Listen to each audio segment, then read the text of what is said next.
dalam kekuatan Tuhan. Kita percaya kalau hari-hari ini adalah hari-hari yang cukup banyak orang yang mengalami ketakutan.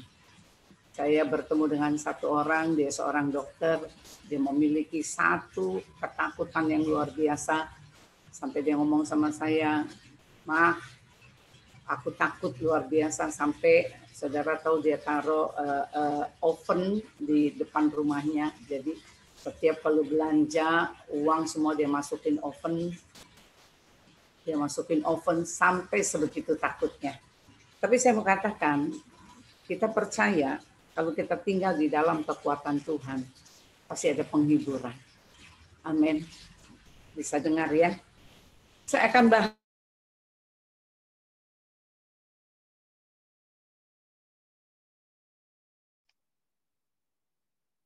kuasanya. Bisa dengar? Bisa ya? Jadi dia katakan akhirnya hendaklah kamu kuat dalam Tuhan, dalam kekuatan kuasanya.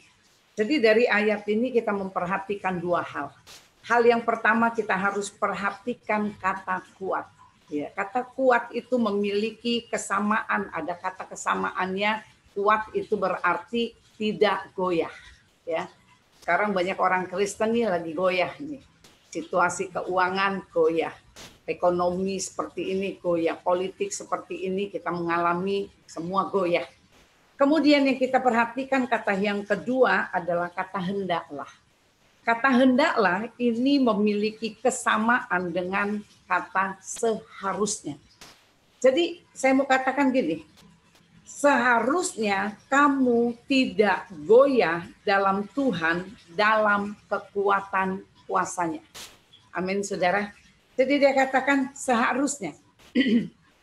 Seharusnya, semestinya kita tidak goyah di dalam Tuhan, di dalam kekuatan kuasanya.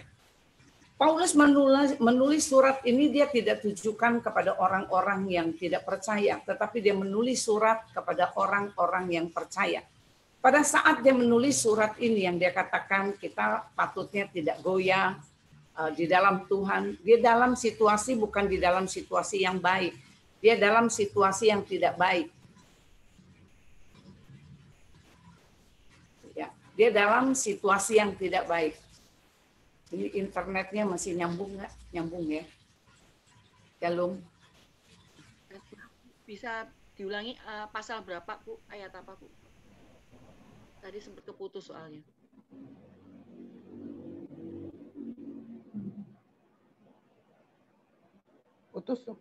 Putus lagi. Ayatnya ayat apa ya, Bu Linda? Sempat keluar ini. Maksudnya terputus. Mungkin hujan juga. Iya. Iya, putus ya. Bu Linda tadi ayatnya ayat apa ya, Bu Linda? Tadi putus. Efesus 6 ayat 10. Ya. Efesus 6 ayat 10. Di sini dia katakan akhirnya hendaklah kamu kuat dalam Tuhan, dalam kekuatan kuasanya. Ya, jadi yang kita perhatikan ada dua kata. Kata yang pertama yang kita harus perhatikan dikatakan kata yang kuat. Kata yang kuat ini memiliki kesamaan dengan kata goyah, ya. Jadi kuat itu enggak goyah gitu. Kemudian yang kita perhatikan kata yang kedua adalah hendaklah. Kata hendaklah ini sama artinya dengan seharusnya, ya. Jadi dengan kata lain gini, seharusnya kamu tidak goyah di dalam Tuhan, di dalam kekuatan kuasanya. Seharusnya, ya. Ketika dia tulis surat ini, Rasul Paulus menulis surat ini, Rasul Paulus sedang ada di penjara yang ada di Roma. Tetapi dia melihat ada satu keadaan, tiga masalah yang sedang terjadi di Efesus. Masalah yang pertama itu Efesus itu adalah kota metropolis. Ya, artinya apa? Kota yang kecenderungan menganggap kekayaan itu lebih daripada Tuhan. Jadi mereka mengandalkan kekayaan lebih daripada mengandalkan Tuhan. Karena mereka adalah satu tempat yaitu metropolis. Kemudian keadaan pada saat itu Efesus juga dikenal dengan perbuatan-perbuatan yang amoral, saudara. Melakukan hawa nafsu, tingkah laku, seks bebas, dan lain sebagainya pada saat itu. Kemudian yang ketiga, ada praktek-praktek demonisme atau kepercayaan kepada setan-setan. Saya katakan, saya bertemu dengan beberapa orang yang berkata bahwa dia mengenal Tuhan, tetapi dalam tanda kutip dia juga melakukan penyembahan kepada berhala, penyembahan kepada ilah lain. Dan hal ini terjadi pada masa itu di Efesus. Jadi kondisi yang seperti ini, hidup lebih mempercayai kekayaan, mengandalkan kekayaan daripada mengandalkan Tuhan. Kemudian hidup bebas. Kemudian masalah yang ketiga, mereka orang percaya tapi menyembah juga kepada dalam tanda kutip arwah-arwah. Dan di dalam kondisi ini Rasul Paulus dia menulis surat kepada jemaat di Efesus. Dia katakan sekalipun dia ada di penjara, dia memiliki satu perhatian ini. Maka dia katakan gini, bagaimana caranya kita untuk kita bisa menjadi kuat? Itu cara pemikiran kita. Hari-hari ini kita berpikir gini, bagaimana saya harus bisa menjadi kuat di dalam Tuhan. Ketika saya ngomong sama Tuhan gini, Tuhan bagaimana nih dalam kondisi yang seperti ini, jujur, bohong kalau orang tidak ada rasa takut sama corona, bohong. Bohong kalau orang tidak mengalami goncangan karena kita sedang terjadi bagaimana perekonomian. Jadi satu hal yang saya tanya, bagaimana ini untuk kita atau kita bisa kuat di dalam Tuhan. Kemudian tiba-tiba Tuhan taruh di dalam otak saya, dia katakan kamu harus memiliki satu titik sasaran yang jelas. Ya, untuk kita bisa kuat di dalam Tuhan, kita harus memiliki satu titik sasaran yang jelas. Kalau kita nggak punya titik sasaran yang jelas, kita nggak punya titik arahan yang benar, maka saya katakan hari-hari ini kita akan mengalami kegoncangan. Hari-hari ini kita mengalami ketakutan. Maka kita lihat bagaimana Rasul Paulus dia mengajarkan, dia katakan tentang satu titik yang jelas. Dia tuliskan di dalam 1 Korintus 9 ayat ke-26. Dia katakan sebab itu aku tidak berlari tanpa tujuan dan aku bukan petinju yang sembarangan saja memukul. Jadi dia katakan gini, berbicara tentang satu titik pandangan yang jelas atau berbicara tentang gini, tujuan. Ya, titik yang jelas itu saya katakan memiliki titik sasaran yang jelas itu berbicara tentang tujuan. Sekarang banyak orang Kristen jujur tidak pernah mengerti tentang tujuan. Bahkan pelayan-pelayan Tuhan sendiri tidak mengerti tentang tujuannya. Mereka tahu melayani Tuhan, mereka tahu mereka meninggalkan keluarga, mereka meninggalkan anak-anak, mereka melayani Tuhan. Mereka tidak tahu tujuan yang sebenarnya. Maka saya sering berbicara kepada anak-anak rohani saya. Saya katakan banyak kali kita menjadi orang percaya, memiliki sasaran yang tidak jelas, tidak memiliki titik sasaran yang jelas, atau tidak memiliki tujuan. Saya kasih contoh begini. Banyak kali ketika kita melayani, tapi keluarga kita berantakan, saudara. Ya, kita tinggalkan anak-anak kita, tapi anak-anak kita justru menjadi anak-anak yang berontak. Kita katakan kita melayani Tuhan. Maka saya katakan malam hari ini kita harus bisa membedakan melayani Tuhan sama melayani pekerjaan Tuhan. Banyak kali orang-orang ini berbondong-bondong untuk katanya melayani Tuhan. Tetapi sesungguhnya mereka tidak melayani Tuhan, mereka melayani pekerjaan Tuhan. Mereka tidak bisa memilah, mereka tidak bisa tahu gitu. Ini mana melayani Tuhan, mana melayani pekerjaan Tuhan. Yang pertama saya mau katakan, kita harus melayani Tuhan. Artinya kita punya saat teduh, kita punya persekutuan dengan Tuhan. Kita punya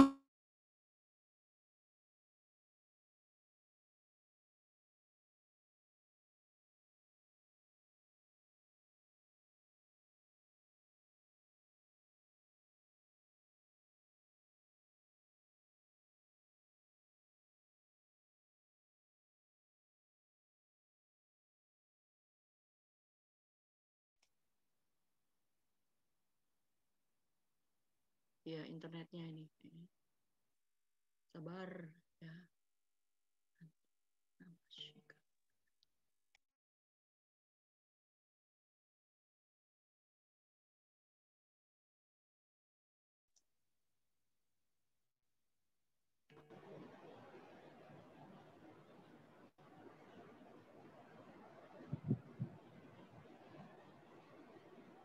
Wis kelempar lagi ya. Terlempar nanti biasanya masuk lagi. Eman ya. Mungkin luar pulau itu paling ya.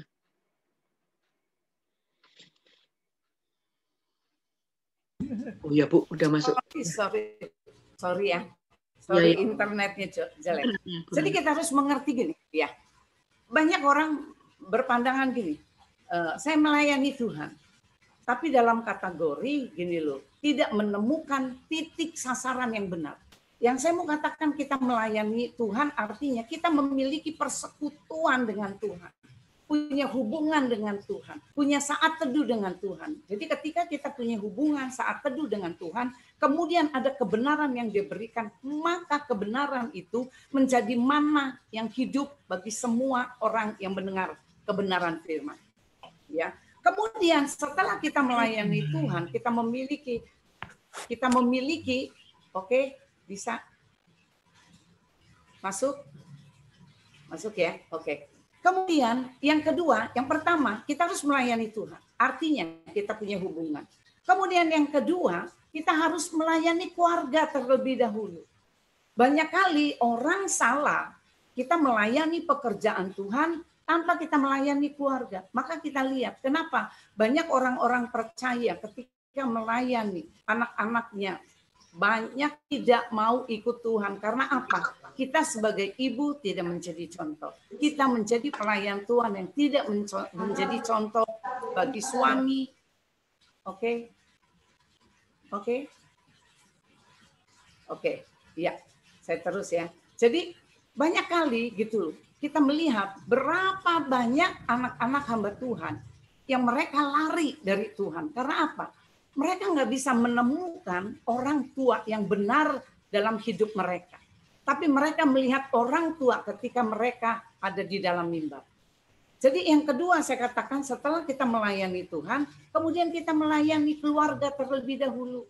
Yang punya istri, beresin dulu urusan dengan keluarga, kasih anak yang benar dan segala macam. Setelah itu baru saya katakan melayani pekerjaan Tuhan. Jadi yang hari-hari saya khotbah hari ini saya melayani pekerjaan Tuhan.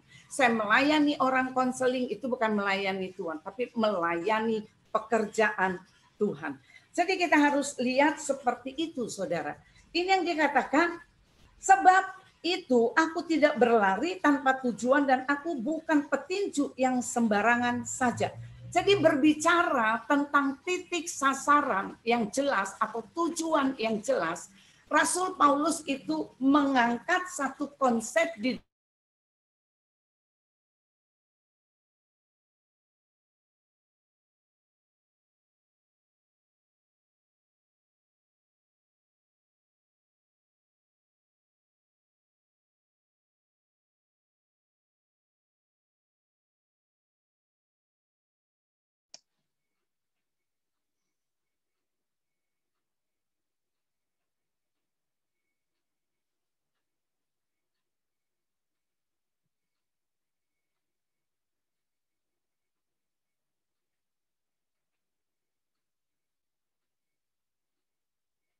apa Bu share? Ayat yang tadi 1 Korintus 9. Ya. Keluar lagi. Iya, keluar lagi sebentar. Wah, ini mantep ya hari ini. Melayani keluarga juga loh. Baru melayani pekerjaan Tuhan.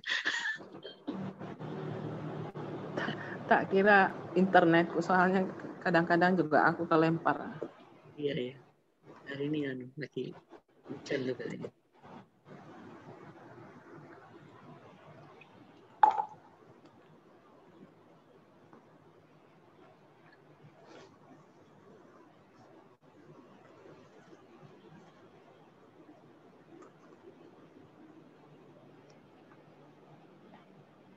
Ini hujannya rata kan?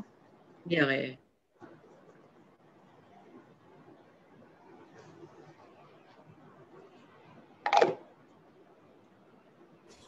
Ya. Oke, suaranya. Udah Bu. Ya. Ya. Ya. Jadi gini, kita harus mengerti apa yang Rasul Paulus mau ya. Jadi dia katakan gini. Paulus dia katakan, sebab itu aku tidak berlari tanpa tujuan dan aku bukan petinju yang sembarangan saja memukul, dia katakan.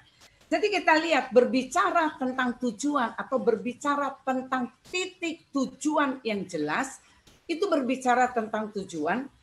Ini Rasul Paulus mengangkat satu konsep, ya konsep di dalam gelanggang pertandingan atau di dalam olahraga. Kalau di dalam bidang olahraga itu semuanya jelas. Tujuannya jelas. Seorang petinju dia punya tujuannya jelas. Ketika dia naik di gelanggang pertandingan, dia harus tahu bahwa ketika dia naik gelanggang pertandingan, dia harus mengalahkan musuh. Kalau bisa sekali pukul orang KO. Atau di dalam gelanggang pertandingan lari pun jelas saudara. Ada garis awal, kemudian ada garis finish, ada garis akhir. Jadi Rasul Paulus mengangkat konsep ini adalah konsep yang benar, saudara. Jadi kalau saya katakan, di dalam pertandingan bola kaki, kalau saudara lihat, saudara senang main bola kaki, saudara ya. Sekarang bukan cuma laki-laki saja yang suka main bola kaki, senang nonton bola kaki. Yang senang, anak perempuan juga senang ya nonton bola kaki. Saya katakan gini, saya kasih konsep lagi tentang pemain bola kaki, ya pemain sepak bola. Di dalam pemain sepak bola itu ada dua gawang. Gawang A dengan gawang B. Saya katakan sepintar apapun,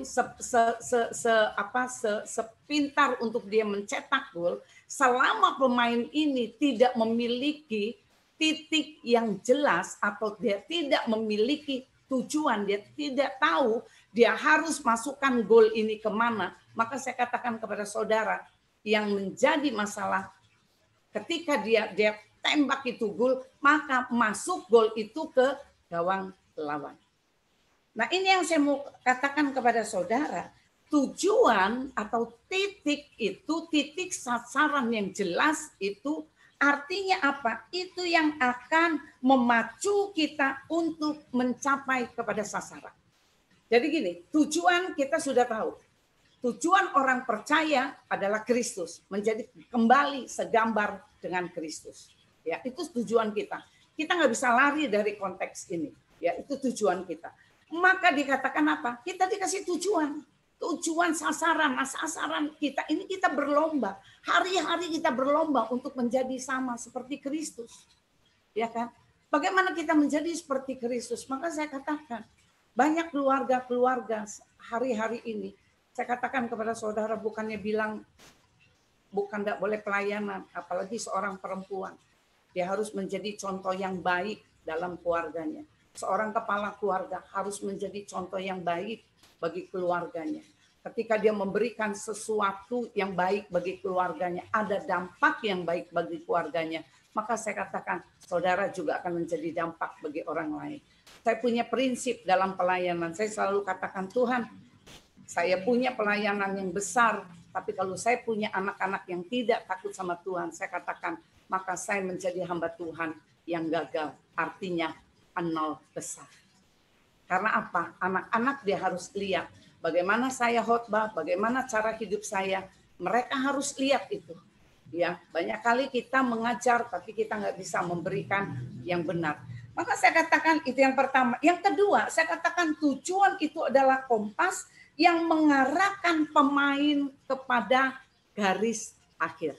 Ya, kompas. Jadi tujuan atau titik yang jelas ini itu menjadi kompas buat saudara. Kita sudah sampai di mana nih? Kita sudah sampai di mana? Saya setiap akhir tahun ketika saya berdoa semalaman, kita selalu setiap tahun kita berdoa semalaman, saya selalu flashback, saya tanya Tuhan, Tuhan apa yang saya sudah kerjakan? Tahun ini apa yang saya sudah buat? Apa yang saya sudah lakukan? Bagi keluarga, bagi anak, bagi jemaat, apa yang saya sudah buat? Itu saya terus bertanya, apakah tahun ini saya mengalami kemajuan dengan tahun yang kemarin? Apakah tahun ini saya mengalami kemunduran dari tahun kemarin?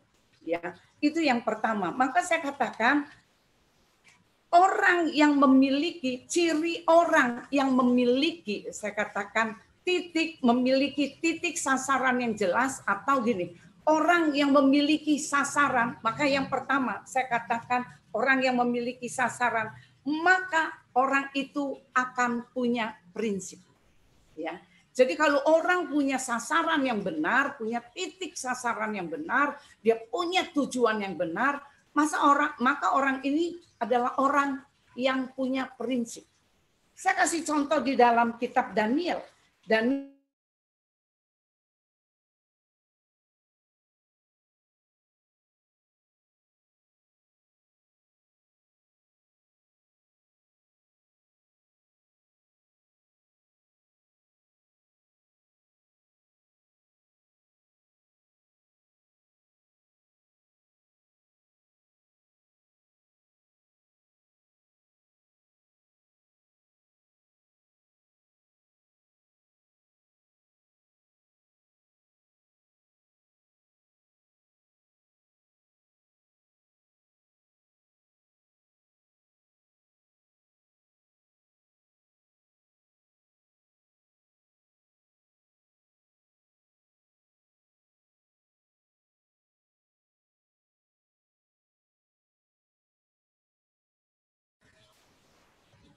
Oke, bisa kedengaran ya? Oke, di dalam Daniel, dikatakan dalam Daniel 3, itu ayat yang ke-16, saya ambil ayat yang pertama saja. Di sini dia katakan Raja Nebukadnezar itu dia membuat patung emas yang tingginya 60 hasta dan lebarnya 6 hasta yang didirikan di daratan Dura wilayah Babel. Jadi dia bangun patung emas ini, kemudian dia mulai mengumpulkan para wakil raja, penguasa, para bupati, penasehat, bendahara, hakim, dan semuanya. Lalu mereka kumpulkan. Kemudian dikatakan di dalam ayat yang keempat, dan berserulah seorang, dikatakan pentabisan patung yang telah didirikan. Kemudian diberikanlah satu keputusan oleh Raja Nebukadnezar. Dia katakan ketika sangkakala dibunyikan, maka semua orang harus menyembah kepada patung. Tetapi kalau kita sudah banyak dengar, tetapi apa yang dilakukan Sadrak, Mesak, Abednego, dia tidak lakukan itu. Ya, dia punya prinsip. Prinsip yang mana? Prinsip yang dikeluarkan di dalam Keluaran. Di dalam Keluaran 20 ayat yang kelima. Dia katakan jangan membuat bagimu patung yang menyerupai apapun. Kemudian dia katakan jangan menyembah kepada patung itu. Dia tahu ini, prinsip itu dia tahu. Sampai Alkitab berbicara, dia katakan di dalam ayat yang ke-16 itu dia berbicara, saya akan bacakan ayat yang ke-16. Ayat yang ke-16. Di sini dia katakan Raja Nebukadnezar, lalu Sadrak, Mesak, dan Abednego, ayat yang ke-15 dulu. Sekarang jika kamu bersedia, demi kamu mendengar bunyi sangkakala, seruling, kecapi, rebana, gabus, serdam, dan berbagai jenis bunyi-bunyian, sujudlah menyembah patung yang kubuat itu. Tetapi jika kamu tidak menyembah, kamu akan dicampakkan seketika itu juga ke dalam perapian yang menyala-nyala. Dan dewa manakah yang dapat melepaskan kamu dari dalam tanganku? Ayat ke-16, ini kata Sadrak. Lalu Sadrak, Mesak, dan Abednego menjawab, Raja Nebukadnezar, tidak ada gunanya kami memberikan jawaban kepada Tuanku. Ini dia punya prinsip, saudara.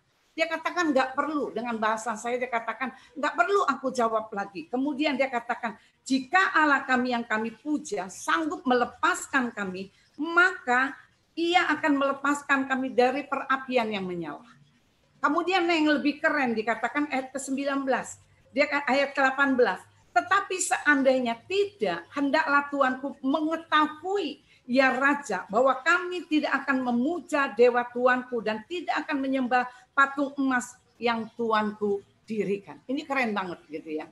Jadi dia punya prinsip. Dia punya prinsip, dia katakan, aku nggak mau langgar kebenaran firman. Aku nggak mau langgar apa yang ditulis di dalam firman. Dia katakan sekalipun Tuhanku nggak tolong, tapi aku sekali-kali aku nggak mau langgar kebenaran firman. Maka saya katakan kepada saudara, ini adalah satu prinsip kebenaran firman. Ya, satu prinsip kebenaran firman. Saya kasih contoh seperti ini.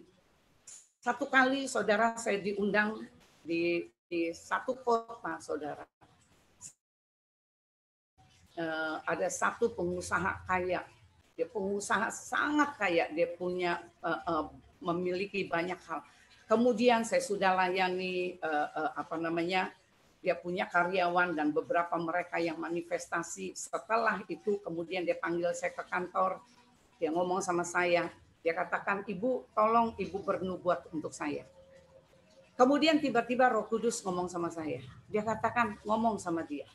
Dia sudah punya hampir 1 buku nubuatan. Tapi nubuatan itu tidak pernah dia lakukan. Kemudian Tuhan katakan, kamu tidak boleh bernubuat apa-apa dan kamu tidak boleh ngomong apa-apa. Kemudian Tuhan ingatkan saya di dalam kitab Yeremia. Saudara ingat bagaimana ini kalau saya bilang, saudara tahu kepo. Kepo itu bahasa Hokkien, saudara ya. Saya orang kungfu, tapi saya tahu kepo. Kepo itu Hokkien. Ya, seringkali kita nih sebagai pelayan Tuhan ini kepo, saudara tahu kepo ya. Tuhan gak suruh ngomong, kita ngomong, saudara. Karena apa? Ini ada duit, ada cien gitu ya. Ada amplop yang tebal. Oh, pasti ada persembahan. Wah, ini kita akan terima. Kemudian Tuhan bilang, enggak, kamu enggak boleh ngomong. Saya enggak ngomong. Jadi waktu orang itu dia bilang, Ibu tolong bernubuat. Saya cuma ngomong gini, saya minta maaf. Karena Ibu, di buku Ibu itu sudah banyak nubuatan. Tapi tidak ada satu pun yang Ibu lakukan. Saya katakan gitu. Saudara tahu, mulai hari itu dan seterusnya, dia tidak pernah undang saya. Saya cuma ngomong gini, saya sudah lakukan bagian saya. Dan bagian Tuhan, biar Tuhan lakukan. Saya cuma katakan sama Tuhan, Tuhan yang pelihara hidup saya, bukan manusia yang pelihara hidup saya. Jadi saya harus takut kepada Tuhan. Kemudian lagi,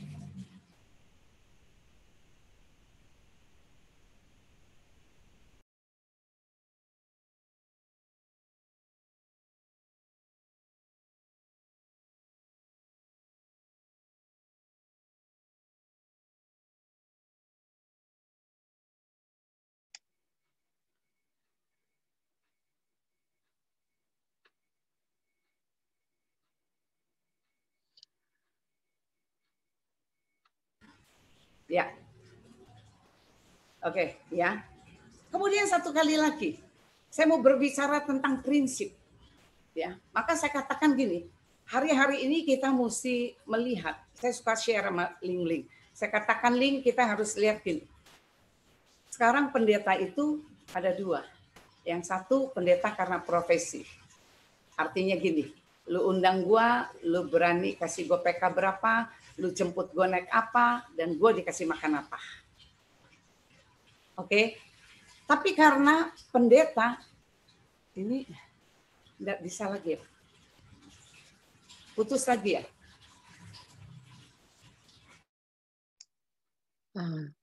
Putus lagi dikit. Bentar, Bu.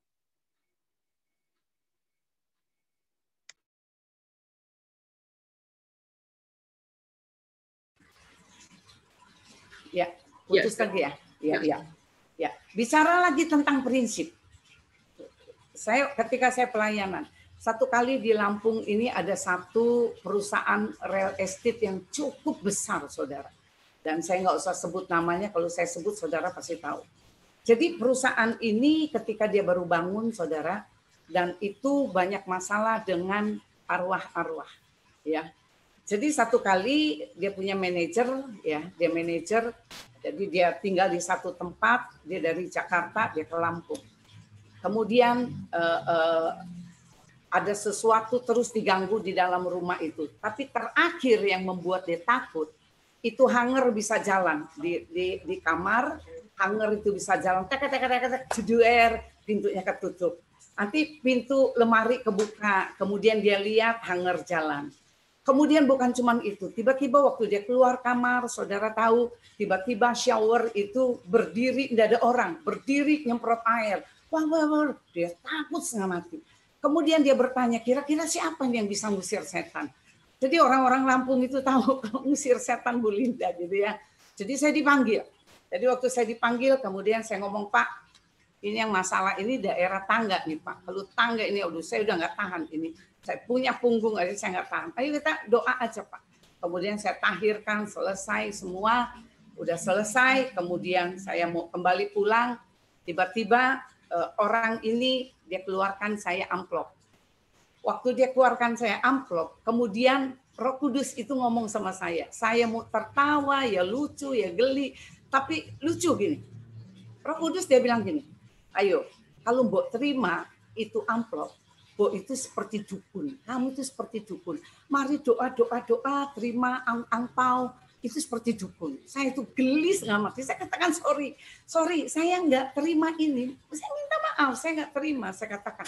Dia katakan ini bukan apa-apa Bu Linda, ini ucapan tapi Tuhan sudah kasih tahu saya kalau saya ambil nanti orang sebut saya dukun, saya gitu. Akhirnya kami sepakat dan kami punya hubungan yang baik, ya. Jadi saya mau katakan kita seorang pelayan kita harus punya prinsip yang benar, saudara, ya. Prinsip yang benar, kita harus tahu prinsip-prinsip firman yang benar gitu loh. Kita harus tanya Tuhan, betul atau tidak? Atau memang harus saya terima atau tidak, ya. Jadi kita harus mengerti itu. Kemudian ciri orang yang memiliki titik pandang, titik sasaran yang jelas atau punya tujuan yang jelas. Yang kedua saya katakan hidupnya, saya katakan dia akan mempercayai Tuhan dalam hidupnya. Ya, akan mempercayai Tuhan dalam hidupnya. Saya menceritakan di dalam firman Tuhan tentang Habakuk, saudara. Dituliskan di dalam Habakuk 3 ayat 17 sampai ayat yang ke-18. Habakuk 3, 17-18 dikatakan, sekalipun pohon ara tidak berbunga, pohon anggur tidak berbuah, hasil pohon zaitun mengecewakan, sekalipun ladang-ladang tidak menghasilkan bahan makanan, kambing domba terhalau dari kurungan, dan tidak ada lembu sapi dalam kandang, namun aku akan bersorak-sorak di dalam Tuhan, beria-ria di dalam Allah yang menyelamatkan. Kita bisa melihat di sini, Habakuk adalah orang yang mempercayakan hidupnya kepada Tuhan. Maka saya katakan percaya sama mempercayai itu sangat beda, saudara. Saya percaya Tuhan bisa buat mujizat. Tetapi saya katakan gini, saya percaya Tuhan bisa membuat mujizat. Tapi ketika kita bangun gereja, kemudian kita jual sumbangan, nasi goceng kita jual goban untuk pembangunan gereja. Saudara mengerti sini. Tuhan ajar saya, saudara, untuk mempercayai Tuhan. Ketika tahun 2010, ya, 2010 Tuhan izinkan untuk kami bangun gereja. Saya punya jemaat, bukan jemaat orang kaya, jemaat yang sangat sederhana. Tapi ketika saya masuk ke Lampung, kemudian Tuhan ngomong sama saya. Dia katakan jangkar sudah ditaruh di kota ini dan jangkar tidak bisa diangkat. Kemudian saya nangis sama Tuhan. Saya katakan Tuhan, kalau Tuhan sudah panggil saya untuk kota ini, beri saya keluar. Karena saudara tahu Lampung adalah basis yang sangat garis keras, saudara. Ya, jadi saya katakan kalau Tuhan sudah taruh saya di sini. Kemudian saudara, di tahun kedua, Tuhan memberikan pernyataan kepada saya. Dia katakan, aku akan memberi kamu gereja dan bukan ruko. Saya tangkap ini, saudara. Waktu dia berikan ini, kemudian saya tangkap. Tapi jujur, secara manusia, secara akal, saya manusia, saudara. Pendeta juga manusia, saudara. Ya, saya bisa berpikir, bagaimana nih caranya? Jemaat saya orang sederhana. Bagaimana saya bisa memiliki gereja? Bagaimana saya punya tanah dan lain sebagainya, saudara. Kemudian waktu tahun kedua pelayanan, saya pengembalaan, saya penginjilan terlebih dahulu, baru pengembalaan. Kemudian saya keep dalam hati. Saya bicara dengan full timer, saya bilang kita berdoa, terus kita berdoa. Kemudian saudara, di tahun kelima pelayanan saya, Tuhan kasih saya penglihatan jelas. Dia membangun satu bangunan gereja, dia bangun. Kemudian saya katakan Tuhan, buat saya percaya. Saya kumpulkan semua pengurus, saya katakan kita dikasih bangunan gereja. Kemudian mereka tanya saya, bagaimana dengan uang, bagaimana dengan tanah. Saya cuma ngomong sama mereka, saya tidak tahu. Mereka ngomong sama saya, bagaimana cuma bisa ngomong tidak tahu, saya tidak tahu tapi saya percaya apa yang Tuhan ngomong dan saya mempercayai itu. Kemudian singkat cerita saudara, di tahun kelima saya sudah lihat, kemudian masuk di tahun yang keenam. Tiba-tiba ada satu pengusaha, dia datang sama saya, dia menyerahkan tanahnya 800 meter. Kemudian kita mulai urus izin gereja. Selesai izin gereja dalam tempo 6 bulan. Waktu tempo 6 bulan saya sudah urus bangun gereja, saudara bangun. Kemudian dapat surat. Dapat surat ditulis, dalam tempo 6 bulan tidak dibangun, maka izin dianggap hangus. Saya mulai sama Tuhan, saya katakan Tuhan yang suruh bangun. Bukan saya mau, Tuhan yang suruh bangun. Saudara tahu, mulai dari pertama pembangunan gereja sampai berdiri gereja, semua orang bilang gak akan mungkin bisa. Semua orang gak bisa. Tapi saya percaya apa yang Tuhan ngomong, apa yang Tuhan sudah bicara sama saya mempercayai. Sampai tahun 2012, saudara tahu, kita bisa bukan saya. Tuhan kasih saya bangunan gereja. Dan gereja itu saudara tahu, totalnya seluruh gereja, tanah dan bangunan hampir 5M. Kita nggak punya uang. Saya mau katakan kepada saudara, mempercayai Tuhan, ketika dia berbicara kepada saudara, percayai apa yang dia katakan. Saudara jangan ragu apa yang Tuhan katakan. Ya, apa yang dia bicara kepada saudara, saudara harus percaya itu. Maka saya katakan, caranya seperti apa? Saudara jangan pikirkan caranya. Caranya biar Tuhan yang pikirkan. Cara kita untuk kita mempercayai Tuhan. Ini seperti Habakuk. Enggak ada yang dia bisa peroleh lagi. Hopeless semua. Tapi dia katakan apa? Dia beria-ria di dalam Tuhan. Ya, dia bersuka cita di dalam Tuhan. Karena apa? Dia mempercayai Tuhan dalam hidupnya. Dan saya katakan kepada saudara, kita harus mempercayai Tuhan di dalam hidup saudara dan saya. Saya katakan hari-hari ini bagaimana suami saya dalam keadaan yang bukannya bilang kondisi tidak baik, tapi kami harus sering keluar masuk ke rumah sakit, saudara. Satu kali saudara tahu kalau di rumah sakit COVID-19 itu sangat-sangat luar biasa. Jadi satu kali saudara waktu saya mulai kita ngantri untuk ke rumah sakit, tiba-tiba saudara muncul ada satu ketakutan di dalam hidup saya. Saya manusia, saya rasanya takut. Saya cuma ngomong, ketika saya berdoa, saya cuma ngomong gini, Tuhan jujur. Lalu saya bolak-balik ke rumah sakit, saya jujur, saya takut karena COVID.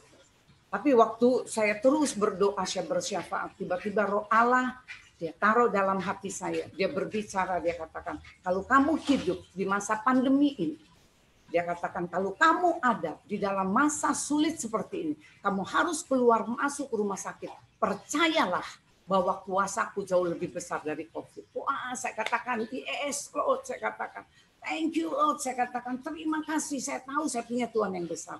Dan saya harus mempercayai itu.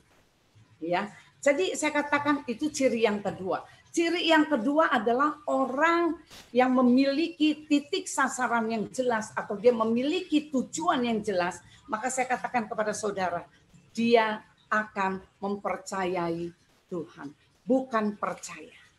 Banyak orang percaya, tapi ketika dituntut untuk mempercayai, kita tidak bisa mempercayai Tuhan. Ya. Kemudian saya katakan, yang kedua, bagaimana kita bisa menjadi kuat, saudara? Cara untuk kita bisa menjadi kuat. Yang kedua, saya katakan orang yang mampu mengatasi semua keberhasilan kita. Itu orang yang kuat. Banyak kali kita ini orang Kristen, saudara. Ketika kita dalam keadaan susah, kita akan cari Tuhan. Betul ya? Kita giat, saudara. Kalau ada doa malam, kita ikut doa malam. Ada streaming dimanapun kita ikut. Tapi ketika kita sudah mendapat jawaban, ketika keberhasilan Tuhan berikan kepada kita, maka kita hilang semua. Saudara ingat apa yang dikatakan Gus Dur. Gus Dur dia bilang begini, orang Kristen jangan dianiaya. Kalau orang Kristen dianiaya, mereka akan pakai lututnya, mereka akan berdoa, maka kita mati. Kasih orang Kristen itu kemakmuran. Kasih orang Kristen itu fasilitas. Maka dia lupa semua maka tidak memiliki kekuatan. Saya selalu katakan sama Tuhan gini, Tuhan mau memberkati saudara dan saya itu sangat mudah. Sangat-sangat gampang kalau Tuhan memberkati. Tapi yang jadi masalah, bagaimana ketika saudara dan saya diberkati, siap atau tidak ketika kita menerima berkat. Apakah ketika kita menerima berkat, itu menjadi berkat atau menjadi kutuk dalam hidup kita? Itu yang jadi masalah, saudara. Maka saya katakan orang yang berhasil, orang yang kuat adalah yang kedua, adalah orang yang mampu mengatasi semua keberhasilan, saudara. Ya, keberhasilan yang kita peroleh. Saya selalu ngomong sama anak-anak saya bicara dengan anak-anak rohani. Saya katakan gini, saya katakan kalau saudara menjadi orang yang berhasil, kita menjadi orang yang beribadah dari keberhasilan kita. Ya, pakai keberhasilan kita untuk ibadah. Saudara mengerti? Pakai sesuatu berkat yang besar kita pakai untuk apa? Pekerjaan Tuhan. Karena kita lihat pekerjaan Tuhan hari-hari ini, saudara bisa lihat Papua dan lain sebagainya. Saya masuk ke Papua, saudara, bagaimana masuk ke pedalaman-pedalaman Papua, bagaimana dengan segala keminiman untuk mereka mendengarkan kebenaran firman. Maka saya katakan ada orang-orang yang Tuhan bisa utus ke sana. Dan kalau kita nggak bisa ke sana, tapi kita punya keberhasilan kita, kenapa kita tidak berbagi kepada mereka untuk mereka bisa menjadi berkat di tempat itu. Kemudian yang terakhir, bagaimana kita menjadi orang yang kuat, saudara? Bagaimana kita menjadi orang Kristen yang kuat? Yang kedua, kita tidak lari dari persoalan yang terjadi. Jadi ketika masalah terjadi, kita jangan lari. Saudara ingat ada satu cerita mengenai Elia, saudara. Bagaimana Elia berhadapan dengan Isabel, saudara. Elia ketika dia mendemonstrasikan kuasa Tuhan yang dituliskan di dalam 1 Raja-Raja 18, kemudian disambung 1 Raja-Raja 19. Bagaimana Elia mendemonstrasikan kuasa Tuhan, kemudian bekerja secara luar biasa. Dan apa yang dilakukan oleh Elia? Dia membunuh semua nabi-nabi Baal. Kemudian apa yang terjadi, saudara? Dikatakan di dalam 1 Raja-Raja 18, dia katakan ketika dia sudah bunuh, dia katakan nabi-nabi palsu itu, saudara tahu. Kemudian Ahab menceritakan ini kepada Isabel. Kemudian Isabel dia mengancam Elia. Dia katakan dengan waktu yang sama, kalau kamu nggak mati, saya nggak percaya. Jadi ada ancaman yang membuat apa? Yang membuat Elia ini menjadi takut. Waktu dia takut, dia tidak mencari Tuhan. Ya, kita lihat Habakuk ketika dalam keadaan kondisi yang tidak baik, tapi dia cari Tuhan. Kita lihat Raja Yosafat ketika dia dalam ketakutan yang luar biasa, dia nggak cari pertolongan orang lain, dia tidak lari dari masalah, tapi Yosafat dia cari Tuhan. Sampai dia katakan sebelum Tuhan jawab, aku nggak akan bangun. Ya, tetapi lain dengan Elia. Waktu dia dapat seperti ini, ancaman seperti ini, kemudian dia takut. Kemudian dia lari, kemudian dia duduk di batang pohon ara, kemudian dia bilang gini, gua pengen mati. Kita sering kali lihat orang Kristen seperti itu enggak? Ketika kita punya masalah besar, kita nggak bisa ngapa-ngapain. Ketika suami kita lari dari kita, kemudian suami kita selingkuh, kemudian anak-anak kita punya masalah, kemudian kita mulai tepuk-tepuk dada kita ngomong sama Tuhan, Tuhan, saya menjadi mama yang gak berhasil, saya menjadi istri yang gagal Tuhan, saya sudah seperti ini Tuhan, untuk apa lagi saya hidup Tuhan, untuk apa lagi saya udah gak berguna. Tapi saya mau katakan kepada saudara, orang yang kuat di dalam Tuhan, dia bisa lewati masalah bersama dengan Tuhan. Saya katakan masalah yang terjadi, itu saya percaya, ada di dalam tuntunan Tuhan. Saya punya jemaat hari ini, jam hari ini. Dia sedang operasi karena dia kanker usus, saudara. Saya cuma ngomong sama dia, Ci, kalau Enci harus melewati periode ini, hari ini, periode ini Enci lewati. Saya percaya itu ada skenario-nya Tuhan. Ada tulisan yang Tuhan sudah buat. Kalau Tuhan sudah buat, dan Tuhan sudah rancang, kita ini cuma artis aja yang sudah melakukan pasti ujung-ujungnya itu semua jadi benar, semua jadi baik. Saya katakan sama dia, Ci, tidak perlu takut. Operasi ini adalah jalan secara medis, tapi umur Ci tidak ditetapkan untuk ini. Kemudian saya punya anak rohani, dia bintang di kepolisian, dia bintang 1. Jadi satu kali dia telepon saya, dia katakan, Ibu, saya kena corona. Dia kena corona, kemudian saya katakan, dia telepon saya, dia video call, saya katakan, Pak, nggak usah takut. Tiba-tiba waktu saya berdoa, Tuhan kasih saya di Mazmur 119 ayat 71. Mazmur 118, dia katakan apa? Kamu tidak mengalami kematian, tapi kamu akan menceritakan perbuatan-perbuatan Tuhan. Kemudian saya bicara, enggak akan mati, tapi kamu akan menceritakan perbuatan Tuhan. Saudara lihat, kemudian dia lolos, kemudian dia mengalami pemulihan di dalam corona, dan sekarang dia melayani di kepolisian. Jadi saya katakan kepada saudara, bagaimana kita bisa menjadi hidup di dalam kekuatan Tuhan. Yang pertama, kita harus memiliki titik sasaran yang jelas, punya tujuan. Banyak orang Kristen nggak punya tujuan. Banyak pelayan Tuhan nggak punya tujuan. Karena apa? Banyak pelayan Tuhan yang cuma ikut-ikutan. Ya, cuman karena kalau orang kayak bilang gini, moseco, saudara tahu moseco. Moseco itu nggak ada kerjaan, ya udah melayan. Saya katakan tidak. Saya katakan kepada saudara, memiliki tujuan yang jelas, sasaran yang jelas. Ya, sebagai rekan pelayanan, sama-sama rekan pelayanan, hari ini temukan sasarannya, temukan tujuannya di dalam mengikut Tuhan. Waktu saudara punya sasaran yang jelas, saudara punya tujuan yang jelas, maka kita yang pertama, maka kita akan mencintai Tuhan atau mempercayakan hidup kita sama Tuhan, dan kita punya prinsip-prinsip yang benar. Baik kita sebagai hamba Tuhan, kita melayani dengan benar, kita melayani dengan sepenuh hati. Kemudian yang kedua, saya mau katakan orang yang menjadi kuat di dalam Tuhan, yaitu orang yang bisa mengatasi keberhasilan. Dan yang terakhir, jangan lari dari masalah. Tuhan memberkati.